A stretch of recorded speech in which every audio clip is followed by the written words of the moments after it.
So good morning students. तो आज का जो क्लास है हम लोग का वो है क्षेत्रफल के ऊपर यानी एरिया। देखो जनरली क्लास 5 या 6 से ये काम शुरू हो जाता है कि आप लोग पढ़ते हैं कि आयत का क्षेत्रफल निकालो, वर्ग का क्षेत्रफल निकालो, इस तरह का कुछ क्षेत्रफल निकालने की बात होने लगती है और आप लोग फॉर्मूला भी रटना शुरू कर देते हैं, है ना। एरिया ऑफ रेक्टेंगल बराबर लेंथ इंटू ब्रेड्थ, आयत की क्षेत्रफल बराबर लंबाई गुना चौड़ाई, वर्ग का क्षेत्रफल बराबर भुजा square, area of square equals side square. इस तरह से बहुत कुछ आप करने लगते हैं, करते हैं ना। और पिछले क्लास में हम लोग थोड़ा थोड़ा जाने थे कि क्षेत्रफल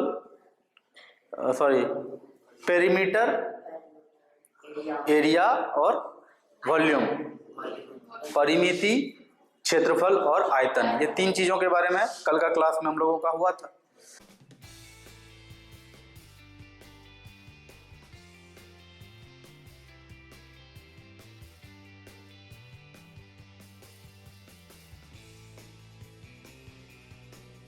देखो आयत यानी रेक्टेंगल का क्षेत्रफल क्या होता है? लंबाई गुना चौड़ाई। एक बार पिक्चर देख लो आयत का, ये है आपका आयत यानी कि रेक्टेंगल, है ना। यह है आयत यानी कि रेक्टेंगल। इसमें जो ज्यादा लंबा होता है उसको हम लोग लंबाई कहते हैं और जो कम लंबा होता है उसको चौड़ाई कहते हैं, है ना। और तब जाकर के कोई पूछता है कि इसका क्षेत्रफल कितना है तो आप बताते हैं उसको लंबाई गुना चौड़ाई, लेंथ इनटू ब्रेड्थ। ठीक है, क्वेश्चन जब भी आता है आप बहुत अच्छे से बना देते हैं क्योंकि गुना करना कोई बहुत बड़ी बात है नहीं, आप गुना तो कर लेते हैं और गुना करके आप उसको बता देते हैं, है ना। उसी तरह से जब आपसे वर्ग का क्षेत्रफल कोई पूछता है, वर्ग का क्षेत्रफल क्या होगा, तो आप कहते हैं भुजा स्क्वायर या फिर भुजा गुना भुजा। और वर्ग के बारे में भी है इस तरह का कि मतलब एक ऐसा शेप होता है जो चार भुजाओं से घिरा होता है। भुजा मतलब होता है रेखाखंड, है ना। चार रेखाखंडों यानी कि चार भुजाओं से घिरे आकृति को वर्ग कहते हैं, जहां चारों भुजा एक दूसरे के साथ 90 डिग्री का कोण बनाते हैं, है ना। चारों भुजा में जो भी दो भुजा आपस में मिलता है वो क्या कितना डिग्री का कोण बनाता है? 90 डिग्री का कोण बनाता है। आई बात समझ में? तो वही समझना है अभी हम लोगों को। ये फॉर्मूला हम लोग बहुत पहले से जानते हैं, ठीक है ना, और इस तरह से क्षेत्रफल निकलता है। लेकिन आज का क्लास हम लोग का थोड़ा सा इससे आगे बढ़ के, आज का क्लास में हम लोग यहीं तक बात नहीं रखेंगे अपना, हम लोग समझने की कोशिश करेंगे कि ऐसा होता क्यों है, कैसे होता है, ठीक है, आखिर एक्चुअल मीनिंग क्या है इसका। बात आ रही है समझ में? ये सब आज हम लोग करेंगे, इसलिए कमर की पेटी बांध लें अच्छे से। आज का क्लास बहुत ही ज्यादा समझ लो कि डेप्थ में जाने वाले हैं, गहराई में जाकर के समझने वाले हैं। देखो एक आयत का क्षेत्रफल ज्ञात करें, find the area of rectangle. उसकी लंबाई कितनी है? 5 मीटर, चौड़ाई है 4 मीटर। इस तरह का क्वेश्चन जब भी आता है आपको बनाने के लिए, आप सबसे पहला काम क्या करेंगे? आप फिगर ड्रॉ करेंगे। ये अच्छी आदत है, आपको जीवन में हमेशा के लिए ये चीज डालना चाहिए। मैथ या साइंस पढ़ना चाहते हो तो डायग्राम बनाने का आदत डाल लो। बिना डायग्राम बनाए हुए मैथ या साइंस आप नहीं पढ़ सकते हैं, हमेशा याद रखिए इस बात को। तो डायग्राम हमने बना लिया और इस बात का तो टेंशन लेना ही मत कि डायग्राम गलत हो गया। तो डायग्राम का मतलब ही होता है कि जो मूल वस्तु है कहीं पर भी, मूल बातें कहीं पर जो है रियल में, उसका एक नमूना बना रहे हैं। वो तो गलत होगा ही, वो कौन सा पूरा का पूरा सही बना सकता है। इवन तुम देखो भारत का नक्शा जो बिकता है बाजार में या इंटरनेट पर कहीं पर भी होता है, भारत का नक्शा, वर्ल्ड का नक्शा, देखते होगे बहुत अच्छे से हर एक चीज उसमें दर्शाया हुआ है। कहाँ कौन पहाड़ है, कहाँ कौन पठार है, कौन सा राज्य, कौन सा देश कहाँ है, सब बात अच्छे से दिखाया हुआ है। लेकिन फिर भी ऊपर में लिख देता है नॉट टू स्केल, स्केल के लिए नहीं है, यूज करने के लिए नहीं है, मतलब रियल नहीं है, नमूना है रियल का, रियल नहीं है। आई बात समझ में? तो डायग्राम बनाने का आदत डालो, ये भूल जाओ कि ये गलत होगा सही होगा, वो सबसे परे। चलो लंबाई कितनी है इसकी? 5 मीटर है ना, 5 मीटर। और चौड़ाई कितनी है इसकी? 4 मीटर। यह है 4 मीटर। अब आपसे पूछा गया है कि बताइए इसका एरिया कितना होगा। हमने आपको बताया है कि एरिया बराबर होता है लंबाई गुना चौड़ाई। एरिया बराबर होता है लंबाई गुना चौड़ाई। तो क्या हो जाएगा यहां पर? लंबाई 5 मीटर गुना 4 मीटर, 5 चौके 20 मीटर। मीटर स्क्वायर होगा? चलो मीटर स्क्वायर, अच्छी बात है, मीटर स्क्वायर होगा, ठीक है। अब मैं आपसे पूछता हूं, इस मीटर स्क्वायर का मतलब आपने क्या समझा? मीटर गुना मीटर होने के कारण मीटर स्क्वायर आ गया है, ये बात तो समझ में आ रहा है। वही पूछ रहा हूं कि रियल में आपने इसका मतलब क्या समझा?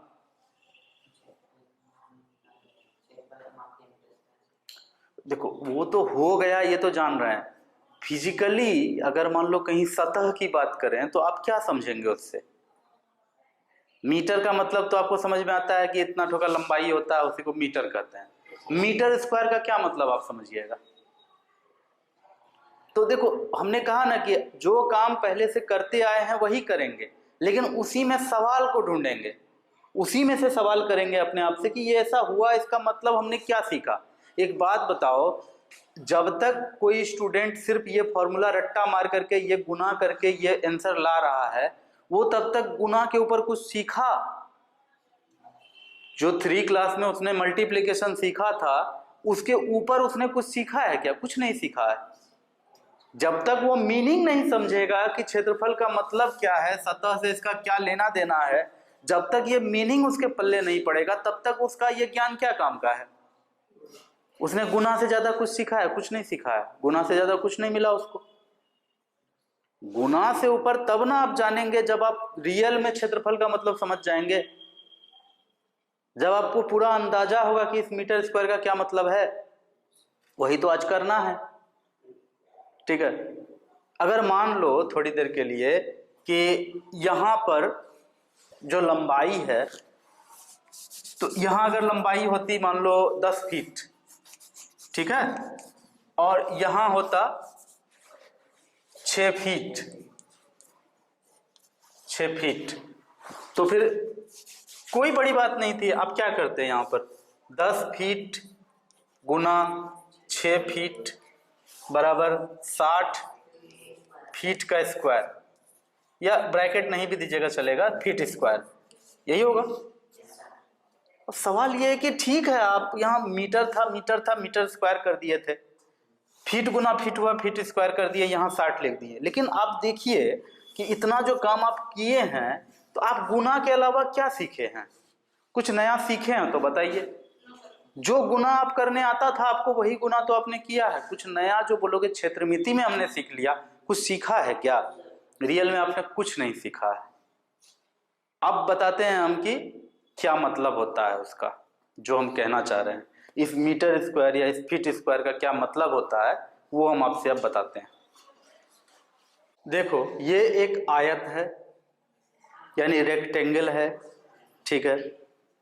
एग्जाम्पल के लिए यहाँ हो तो कुछ भी सकता है, हम मान लेते हैं कि ये जो है अपना ये 10 सेंटीमीटर है।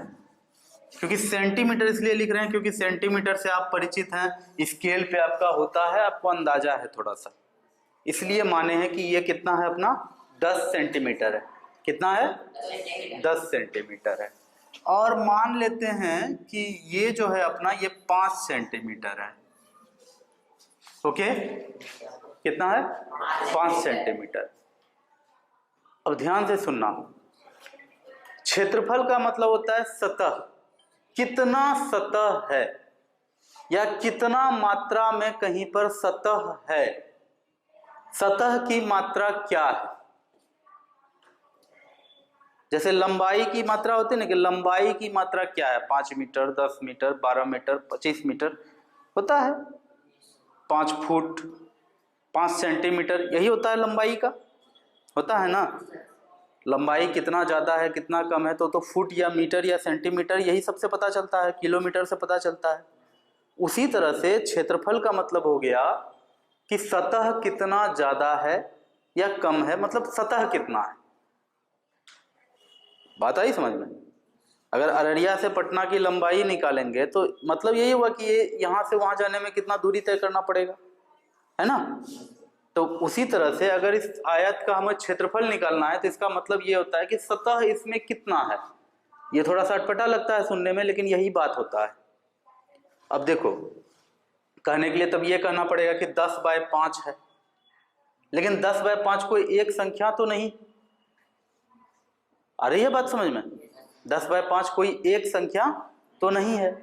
तो फिर इसमें मैथमेटिशियंस ने, आज तक के जो भी गणितज्ञ हुए, उन्होंने कुछ उपाय ढूंढ के निकाला। देखो क्या उपाय निकाला है, ध्यान से सुनना। ये 10 सेंटीमीटर का है, ये भी 10 सेंटीमीटर का होगा, तब ये 5 सेंटीमीटर का है ना। चलो 10 का आधा कर देते हैं, हो जाएगा 5, है ना। एकदम 5 के बीचों बीच एक ठो करते हैं, हो जाएगा। देखो तो हुआ, थोड़ा सा ये हुआ, हो गया। अब देखो ध्यान से, इसमें 10 सेंटीमीटर था, इसमें 5 सेंटीमीटर था, सबको बांट दिए।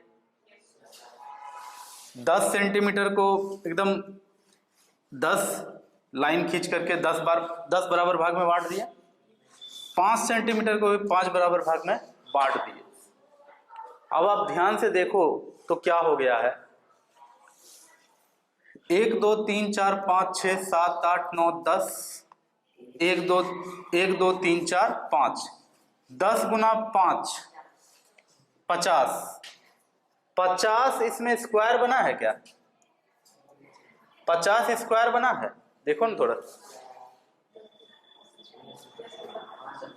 50 स्क्वायर बना है, हाँ 50 स्क्वायर बना है, सच में बना है। क्योंकि देखो हमने 1 सेंटीमीटर पर इसको बांटा है, तो यहां से यहां तक भी 1 सेंटीमीटर है, यहां से यहां तक भी 1 सेंटीमीटर है कि नहीं है। ये भी 1 सेंटीमीटर, ये भी 1 सेंटीमीटर, उसी तरह से ये भी 1 सेंटीमीटर, ये भी 1 सेंटीमीटर। कहने का मतलब ये है कि यहाँ पर ढेर सारा स्क्वायर बन के तैयार हो रहा है ना। और हर एक स्क्वायर को अगर गिनती करें तो टोटल 50 स्क्वायर है। ठीक है, 50 स्क्वायर है, तो इसको ऐसा लिखेंगे कि 50 स्क्वायर विद साइड 1 सेंटीमीटर, 50 वर्ग जिसकी भुजा 1 सेंटीमीटर है। थोड़ा देखो, 50 वर्ग बना है यहां पर, जिसकी भुजा क्या है, 1 सेंटीमीटर है या नहीं? है। अब तुम ध्यान से समझो इस बात को, मैथ का काम होता है चीजों को सॉर्ट करना। मैथ का क्या काम होता है? चीजों को सॉर्ट करना। और देखो बहुत ही अच्छे से हमें मिल भी गया एक जगह से कि 10 सेंटीमीटर गुना 50 सेंटीमीटर, तो यहाँ 10 गुना 50 नहीं है, 5 है, 10 गुना 5 50 तो आ ही जाएगा। और 50 आने के बाद रियल में हमें लिखना चाहिए था 50 वर्ग जो 1 सेंटीमीटर की भुजा वाला है। वही इतना सा बात को, ये जो इतनी लंबी बात है, इसी को शॉर्ट में हम लोग ले देते हैं सेंटीमीटर, लिखते हैं वर्ग सेंटीमीटर या फिर सेंटीमीटर स्क्वायर। हालांकि ये क्लियर भी हो रहा है कि सेंटीमीटर गुना सेंटीमीटर सेंटीमीटर स्क्वायर होता है, ये तो क्लियर बात यहाँ पर है कि सीधे सेंटीमीटर स्क्वायर लिख सकते हैं। लेकिन सेंटीमीटर स्क्वायर को जो बोलते हैं हम लोग कि 50 वर्ग सेंटीमीटर उसका कनेक्शन इस बात से है, ठीक है। कहने का मतलब यह है कि जब भी हम लोग सतह कहीं भी निकालते हैं तो हम लोग उसको ढेर सारे स्क्वायर में तोड़ तोड़ करके, मतलब रियल मीनिंग उसका ये होता है। जैसे हमने अभी तुमसे कहा था कि कहीं पर 150 मीटर स्क्वायर लिखा हुआ है, इसका मतलब तुम क्या समझोगे? तो इसका मतलब ये समझा जाएगा कि 1 मीटर गुना 1 metre by 1 metre, 1 metre by 1 metre वाला जो वर्ग है, 1 मीटर बाय 1 मीटर का एक वर्ग बनेगा ना, ऐसा ऐसा 150 वर्ग जितना सतह छेकेगा उसी का मान होगा 150 मीटर स्क्वायर। फिजिकली हम लोग इसको ऐसे समझेंगे, 150 मीटर स्क्वायर का मतलब यही होगा कि 1 मीटर और 1 मीटर भुजा वाला कोई वर्ग है ना, वैसा वैसा 150 वर्ग में जितना सतह हो पाएगा टोटल, वो पूरा सतह होगा 150 मीटर स्क्वायर। जैसे यहां पर 10 सेंटीमीटर 5 सेंटीमीटर, इसका क्षेत्रफल कितना होगा? तो 1 सेंटीमीटर भुजा वाला वर्ग का सतह जितना होता है, वैसा वैसा 50 वर्ग का सतह मिला करके तब इसका क्षेत्रफल कहेंगे, ठीक है ना। तो इतना कुछ बताने के पीछे क्या कारण था? तो इसका मतलब यहां जो कुछ भी बताए हैं, इसका मतलब ये नहीं कि तुम यहां कंफ्यूज हो जाओ या कुछ भी हो जाओ। मतलब साफ सुथरा मेरा इतना है कि आप कहीं पर भी किसी लंबाई के इकाई पर जो स्क्वायर चढ़ाया हुआ रहता है, आप उसका मीनिंग को समझ पाओ कि मीनिंग क्या है उसका।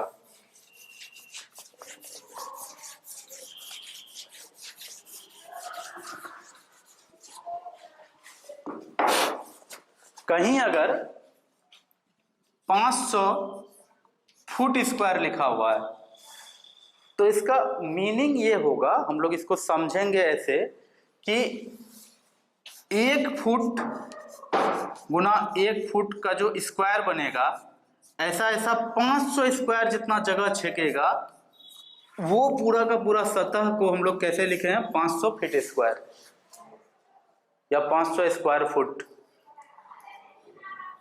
कुछ बात पल्ले पड़ रही है? स्क्वायर फुट बोलने का अब मतलब समझ में आया? कोई दिक्कत है इसमें? तो देखो दोनों बातें हो गई। एक तो सीधी सी बात है कि फुट गुना फुट होगा तो फुट स्क्वायर होगा ही, वो तो अलजेब्राइक बात है कि फुट गुना फुट फुट स्क्वायर होगा, ठीक है, ये अलजेब्रा वाली बात है। उसको हम लोग ज्योमेट्री में कैसे समझेंगे? उसका ज्योमेट्रिकल मीनिंग क्या है? तो उसका ज्योमेट्रिकल मीनिंग यही होता है। अगर कहीं पर 100 सेंटीमीटर स्क्वायर लिखा हुआ है तो इसका मतलब साफ सुथरा होगा कि 1 सेंटीमीटर बटा 1 सेंटीमीटर का जो वर्ग होता है, वो जितना सतह छेकता है, वैसा वैसा 100 वर्ग जितना सतह छेकेगा, वो पूरा सतह को कहेंगे 1 सेंटीमीटर स्क्वायर। 100 वर्ग 100 सेंटीमीटर स्क्वायर, 100 वर्ग सेंटीमीटर। तो वर्ग सेंटीमीटर कह लो या वर्ग फीट कह लो, फुट कह लो, वर्ग किलोमीटर कह लो, एक ही बात है। बात समझ में आई कुछ? कहीं पर भी वर्ग किलोमीटर लिखा हुआ रहेगा 32,87,537, ऐसे कुछ रहेगा कहीं पर। तो इसका क्या मतलब होगा? 537 किलोमीटर स्क्वायर अगर कहीं लिखा हुआ है तो इसका मतलब क्या होगा? फिर से लिख के बताते हैं। कहीं लिखा हुआ है मान लो 32,87,537 किलोमीटर स्क्वायर, इसका क्या मतलब होगा? एक एरिया जो 1 किलोमीटर लंबा है, 1 किलोमीटर चौड़ा है, ऐसा ऐसा स्क्वायर, कितना पीस ऐसा स्क्वायर? 32,87,537 गो 537 की 500 जो भी हो सकता है, ये गलत हम लिख दिया हूं, कोई बात नहीं है। कहने का मतलब कि इतना सारा स्क्वायर मिल करके जितना जगह छेकेगा वो यहां लिखा हुआ है आपको, ठीक है। तो इससे क्या होगा कि आप अंदाजा लगाने सीख जाइएगा, अंदाजा लगाने आप सीख जाइएगा। कहीं किलोमीटर स्क्वायर लिखा हुआ है तो आपके दिमाग में तुरंत एक छवि बनेगा कि अच्छा यहाँ से बस स्टैंड इतना लंबा, इतना ही चौड़ा, एक क्षेत्र, इसी को कहेंगे 1 किलोमीटर स्क्वायर, है ना। अगर कहीं पर 3 किलोमीटर स्क्वायर लिखा हुआ है मतलब ऐसा ऐसा 3 गो क्षेत्र, ऐसा ऐसा 3 गो वर्ग, नहीं, बात आई समझ में। तो कहीं पर भी वर्ग किलोमीटर लिखा रहे, वर्ग मीटर लिखा रहे, वर्ग फुट लिखा रहे, फुट स्क्वायर लिखा रहे, कुछ भी इस तरह का लिखा हुआ रहे तो आपको उसका मीनिंग यही समझना है, ठीक है। तो जो फिजिकल एक जो फीलिंग होता है एरिया का या सेंटीमीटर स्क्वायर का या मीटर स्क्वायर का, ये समझ में आया आप लोग को अच्छे से। अब कहीं भी मीटर स्क्वायर रट्टा नहीं ना मारोगे, मीनिंग समझोगे ना उसका, कैसे वो बन पाया वो समझ में आया। उसको बांटे थे 10 को 10 भाग में, फिर 5 भाग में, फिर देखे कि हर एक स्क्वायर बन गया वहां पर, नहीं। तो वही चीज है। उम्मीद है पूरा ये कंसेप्ट तुम्हारे समझ में आ गया होगा, है ना। अब चलो एरिया, आयत का क्षेत्रफल, एरिया ऑफ रेक्टेंगल, ये तो बचपन से पढ़ते आ रहे हो। ये होता है लंबाई गुना चौड़ाई, सबको पता है। क्यों होता है तो एक बार फिर से देख लो कि ये है आपका आयत, है ना, आयत है। ये जितना लंबा है और जितना चौड़ा है और ये जितना सतह छेका है, तो हमने पहले ही कहा कि अगर ये 10 है और ये 5 है, 1-1 सेंटीमीटर में अगर सबको बांटते हो, जैसे इसको 1-1 सेंटीमीटर में बांटे थे, 1 2 5, मिला जुला के चलेगा, क्योंकि हमने पहले ही कहा कि डायग्राम कभी भी एग्जैक्ट हो नहीं सकता। तो देखो यहाँ पर ये जो टोटल अपना ग्रिड तैयार हुआ है ढेर सारा, तो देखो हर एक जगह स्क्वायर बन गया है, बना है ना। और ये अगर 5 है अपना और ये 10 है, तो कुल मिला के टोटल सरफेस कितना होगा, तो हम कहेंगे 50 वर्ग सेंटीमीटर, क्योंकि 10 सेंटीमीटर था और ये 5 सेंटीमीटर है। 6 हो गया है, अच्छा ठीक है, चलो 60 कर देते हैं, 6 सेंटीमीटर हो गया तो 60 वर्ग सेंटीमीटर। Any problem? तो क्योंकि यहां पर देखो 1 सेंटीमीटर लंबा, 1 सेंटीमीटर चौड़ा, यानी कि 1 सेंटीमीटर साइड वाला, हिंदी में कहें तो 1 सेंटीमीटर भुजा वाला, 60 वर्ग तैयार हो गया है ना। इसलिए हमने कहा कि 60 वर्ग सेंटीमीटर इसका सतह है। इसका सतह कितना है? 60 वर्ग सेंटीमीटर, यानी कि 60 को वर्ग है जिसका भुजा 1 सेंटीमीटर है, उसको शॉर्ट में कहते हैं 60 वर्ग सेंटीमीटर, ठीक है। अगर कहीं 60 वर्ग किलोमीटर लिखा रहे, इसका मतलब होगा इतना बड़ा सतह है कि उसमें 60 वर्ग समा जाएगा जिसका भुजा 1-1 किलोमीटर हो। अगर कहीं 500 वर्ग किलोमीटर लिखा हुआ है, इसका मतलब यह होगा इतना बड़ा सतह है कि उसमें 500 वर्ग आके समा जाए उस सतह में, और हर एक वर्ग का भुजा कितना हो? 1 किलोमीटर। कहीं पर भी वर्ग किलोमीटर, वर्ग फुट, वर्ग सेंटीमीटर कुछ भी लिखा हुआ रहेगा तो समझने में कोई दिक्कत बचा अब तुमको? सारी बातें समझ गए ना? अब रट्टा नहीं ना मारना पड़ेगा। चलो यही मेरा ऑब्जेक्टिव तो यही है कि मेरा स्टूडेंट रट्टा ना मारे, है ना, सीखे बातों को और फील करे। मैथमेटिक्स फील करने की चीज है। रामानुजन के पास कोई डिग्री नहीं था, श्रीनिवास रामानुजन के पास कोई डिग्री नहीं था, फिर भी वो मैथमेटिक्स में अजर अमर हो गए दुनिया में, है ना। तो दूसरा कोई डिसाइड नहीं करेगा कि तुम क्या करने वाले हो। इवन एपीजे अब्दुल कलाम क्या कहते हैं कि nobody is going to lift you upward except you. Even your education system is going to make you everybody else. Only you can make you extraordinary or anybody a person with difference. केवल आप अपने आप को औरों से अलग कर सकते हैं। इवन आपका एजुकेशन सिस्टम भी यही चाहता है कि आप औरों के तरह तैयार हो जाइए। एजुकेशन सिस्टम तक को कोई लेना देना नहीं है कि आप कितना अच्छा से काम करेंगे, कितना अच्छा करेंगे लाइफ में। एजुकेशन सिस्टम खुद नहीं चाहता है वैसा। अगर आपको कुछ करना है तो आपको खुद में ऊपर उठना होगा और एपीजे अब्दुल कलाम का बात को पहले ही रामानुजन ने प्रूफ कर चुका है, सही है ना। इसीलिए किताब में क्या लिखा हुआ है उसको गोली मारो, आप कितना समझते हैं वो मैटर करता है। वर्ग का क्षेत्रफल, इसमें क्या होता है, भुजा गुना भुजा, है ना, साइड स्क्वायर होता है कि नहीं, ठीक है। आयत हो गया, वर्ग हो गया। अब बात करते हैं वृत्त का।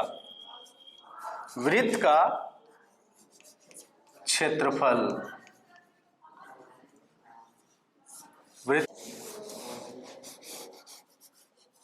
वृत्त एक ऐसी आकृति को कहते हैं, वृत्त एक ऐसी बंद आकृति को कहते हैं जो इस प्रकार से खींचा जाता है कि एक निश्चित बिंदु से उस वक्र के सभी बिंदुएं समदूरस्थ होती हैं। फिर से सुनो, बताते हैं विषमदूरस्थ का क्या मतलब होता है। वृत्त एक ऐसा बंद वक्र है जिसकी सभी बिंदुएं एक निश्चित बिंदु से समदूरस्थ होती हैं। समदूरस्थ का मतलब होता है इक्विडिस्टेंट। जैसे कि ये वक्र है, ठीक है, वक्र मतलब पेंसिल या पेन से कुछ भी तुमने खींच दिया, वो क्या है, अपने आप में वक्र है। अगर वो आकर के वापस नहीं मिला तो ये खुला वक्र है, और अगर ये आपस में आकर के फिर मिल गया तो फिर ये बंद वक्र है, ठीक है। तो सबसे पहली बात जो हमने तुम्हें कहा वो ये कहा कि वृत्त क्या होता है, एक बंद वक्र होता है। वृत्त क्या होता है, एक बंद वक्र होता है। वृत्त के बारे में देखो क्या क्या है कि वृत्त एक बंद वक्र है, ठीक है, पहला बात। दूसरा बात क्या है, एक निश्चित बिंदु जिसको कि वृत्त का केंद्र कहते हैं, है ना, एक निश्चित बिंदु से वक्र के सारे बिंदु समदूरस्थ। अब ध्यान से देखो, ये समदूरस्थ यानी इक्विडिस्टेंट का क्या मतलब होता है। इंग्लिश होता है समदूरस्थ का इक्विडिस्टेंट।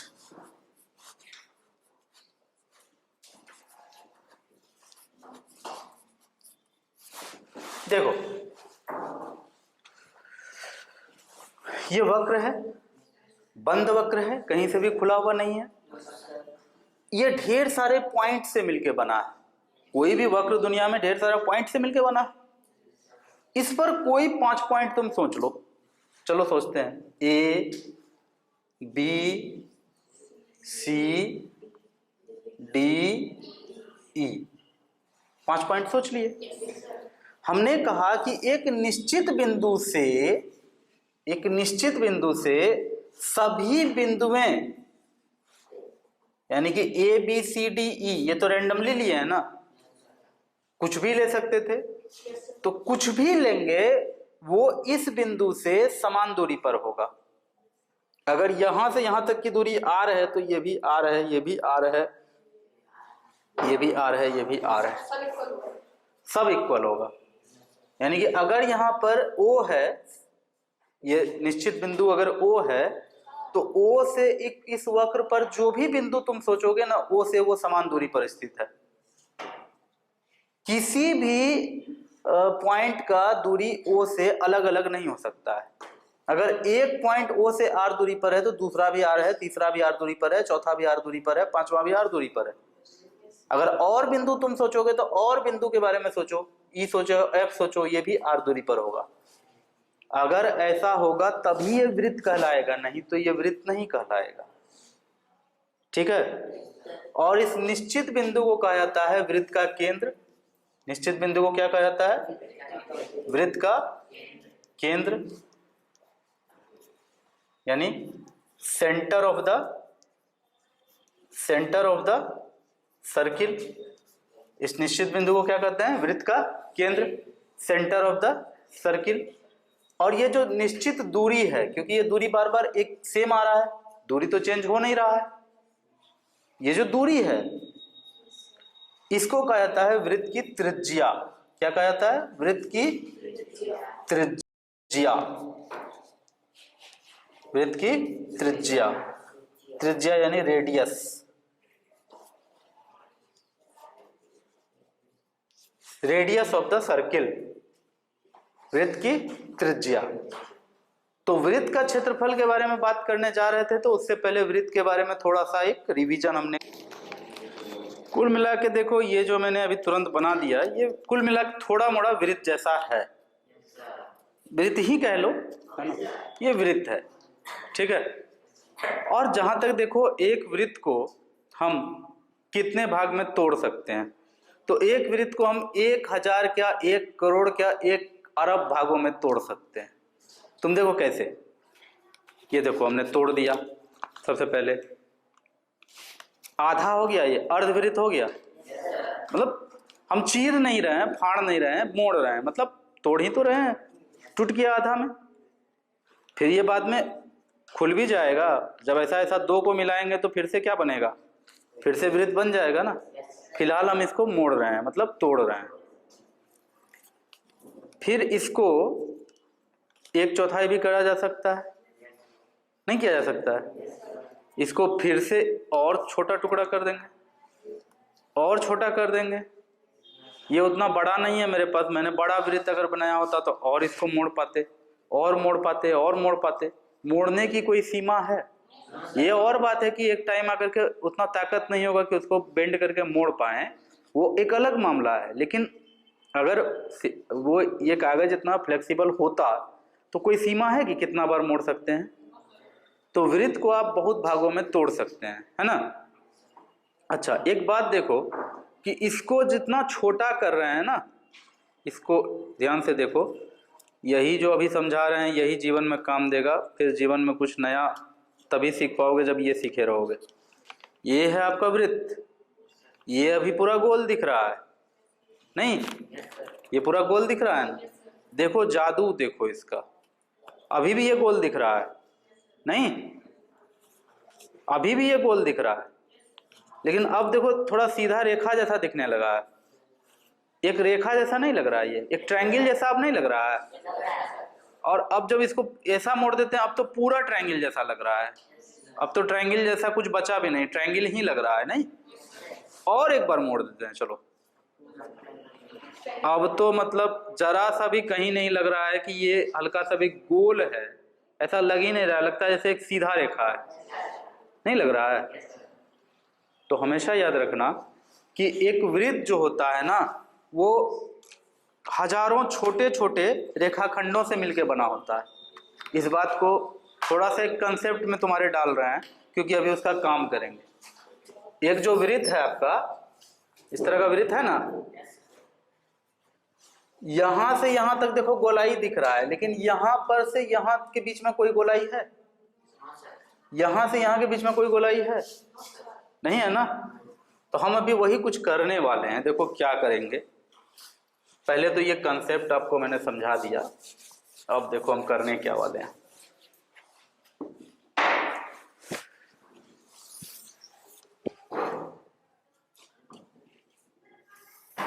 इसको वृत्त का क्या कहते हैं? ये जो एक पॉइंट से दूसरे पॉइंट तक जा रहा है सेंटर होकर के, इसको क्या कहते हैं? व्यास। इंग्लिश में क्या कहते हैं? डायमीटर। इंग्लिश में क्या कहते हैं? डायमीटर।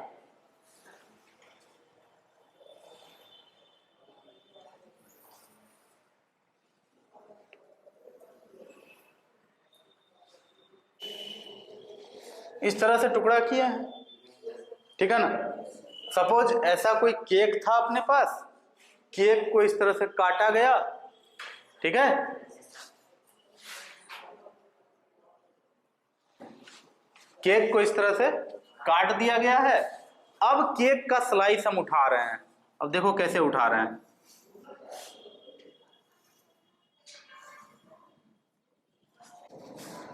एक स्लाइस ऐसे उठाए, चलो 1 नंबर दे दो। दूसरा स्लाइस इधर से उठा रहे हैं। दूसरा स्लाइस देखो क्या करेंगे उसको।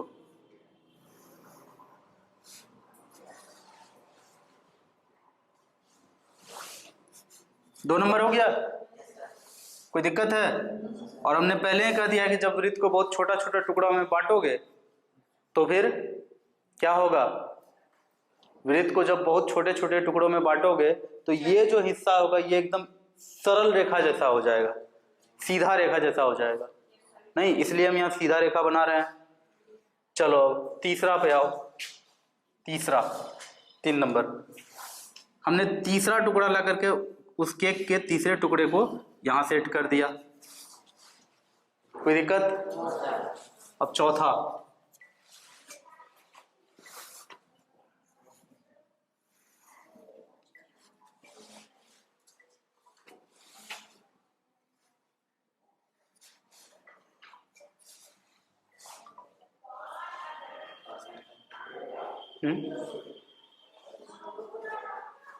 चौथा टुकड़ा यहां सेट हो गया।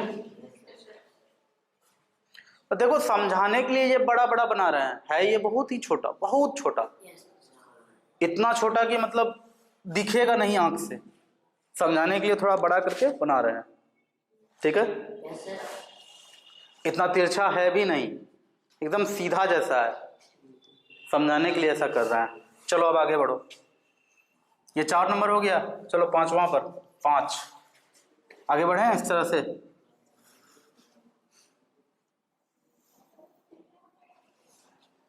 5 छठा,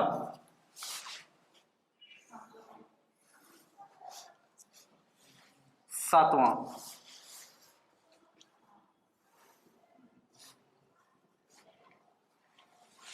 8वां,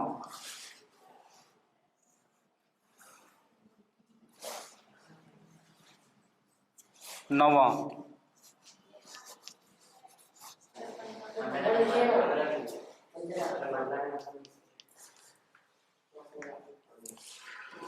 पूरा वृत्त कट के यहां आ गया, और ये बन के क्या तैयार हुआ है,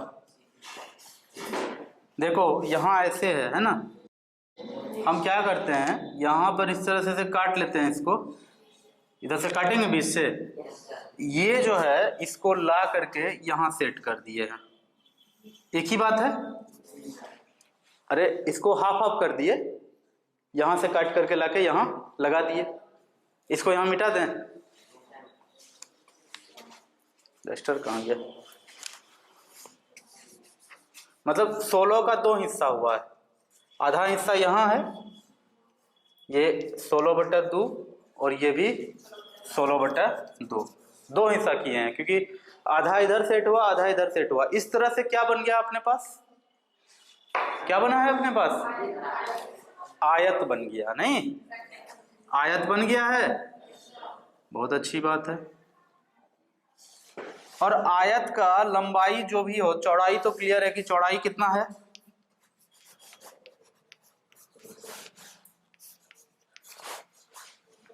क्यों है त्रिज्या, क्योंकि वृत्त का यही फॉर्मूला होता है, वृत्त का यही कंसेप्ट होता है कि वृत्त का कोई भी बिंदु, वृत्त का यहां से बीचों बीच ये बिंदु लेंगे, ये भी तो त्रिज्या के ही बराबर होता है ना, तो इसीलिए कितना नंबर में, 5 नंबर में खींचा है ना, देखो 5 नंबर में यहां से यहां बीच में खींचेंगे तो ये भी आर ही होगा ना।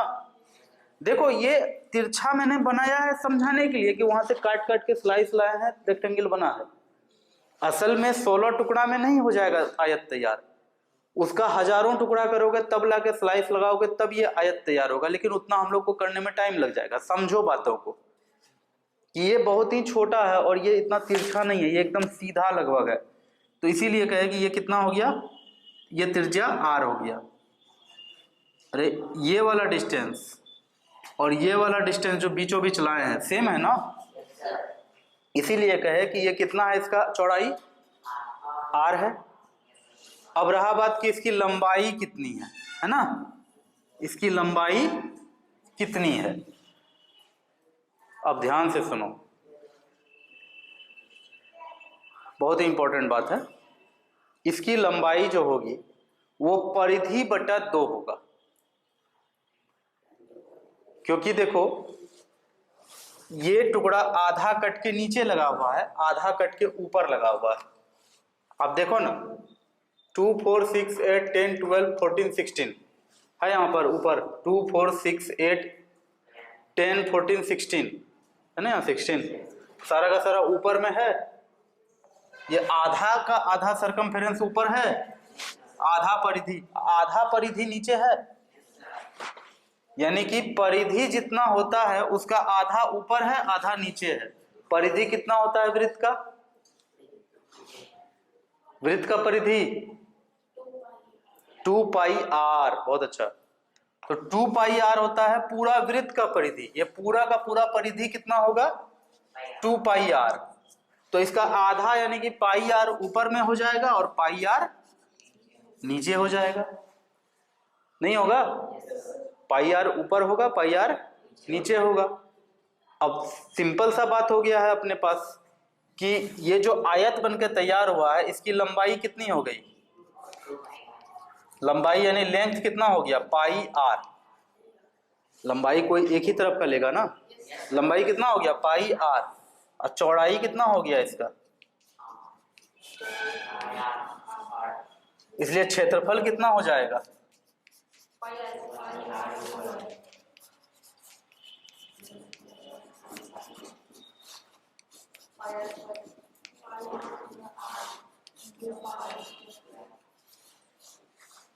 क्षेत्रफल क्या हो जाएगा? पाई आर स्क्वायर।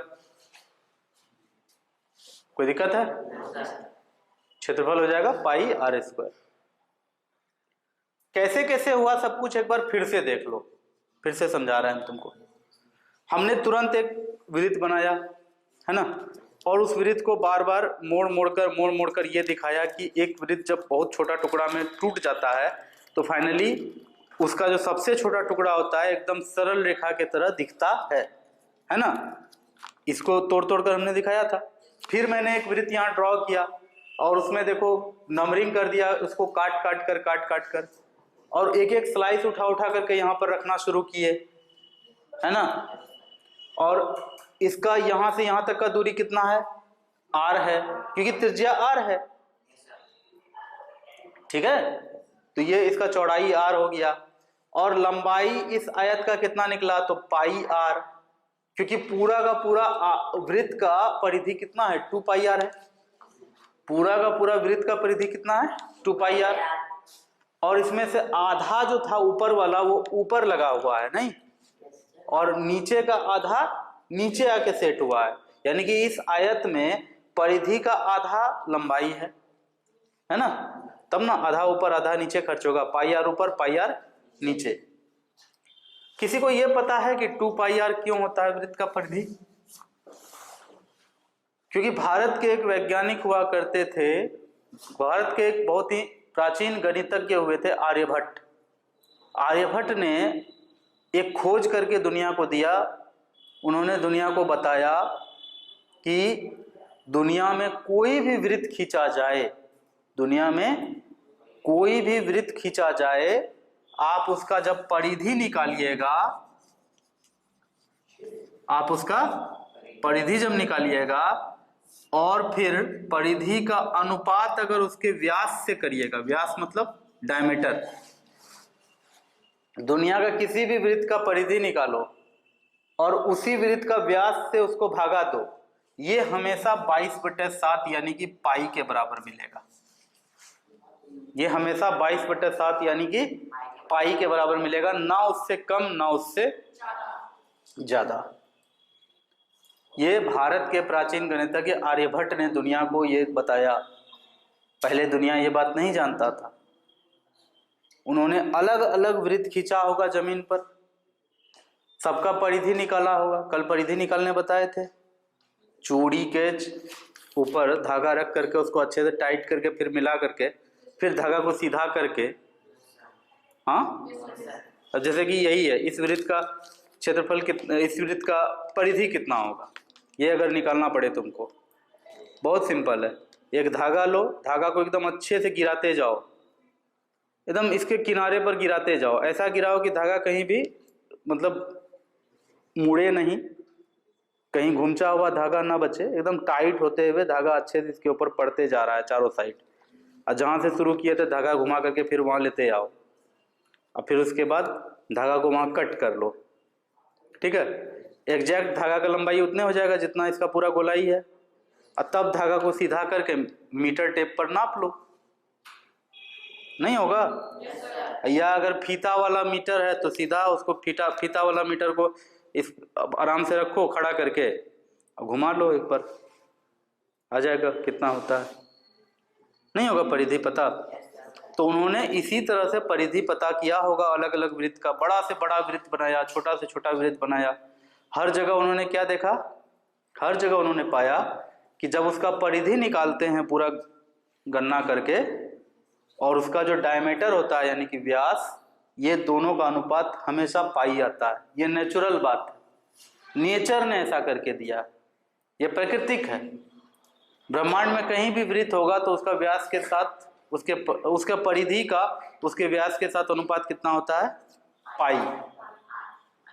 आई बात समझ में? इसीलिए परिधि बराबर क्या हो जाएगा? पाई गुना व्यास। परिधि बराबर पाई गुना व्यास, और व्यास होता है 2 × r। व्यास हमेशा त्रिज्या का दुगुना होता है। पाई डी, तो पाई डी को लिखता है 2πr।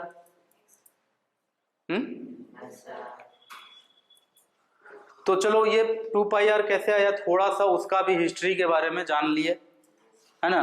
बाकी हम लोग तो अभी ये सीखे हैं कि क्षेत्रफल πr² कैसे हुआ। तो क्षेत्रफल πr² इस तरह से हुआ कि वृत्त को जब काट काट के हम एक आयत बनाए, तो आयत का लंबाई था πr और आयत का चौड़ाई था r, इसलिए क्षेत्रफल हो गया πr गुना r, πr²। वृत्त का क्षेत्रफल कितना होता है? πr²। कोई दिक्कत? ये सब जान करके मजा आ रहा है कि नहीं? है ना? चलिए, ये मजा आना चाहिए, ठीक है। जब तक मजा नहीं आएगा तो फिर मैथ का आएगा। मैथ जैसा कोई गेम तो होगा नहीं। तुम लोग जितना पबजी खेलते हो ना, एक बार मैथ से थोड़ा सा मैथ में डूब के देखो, तुमको वो सब गेम बहुत फीका नजर आएगा, बहुत फूहड़ नजर आएगा। मैथ में जितना मजा है उतना मजा किसी गेम में नहीं है, ठीक है। चलिए, बहुत सारी बातें हुई, इसको इरेज करते हैं फिर।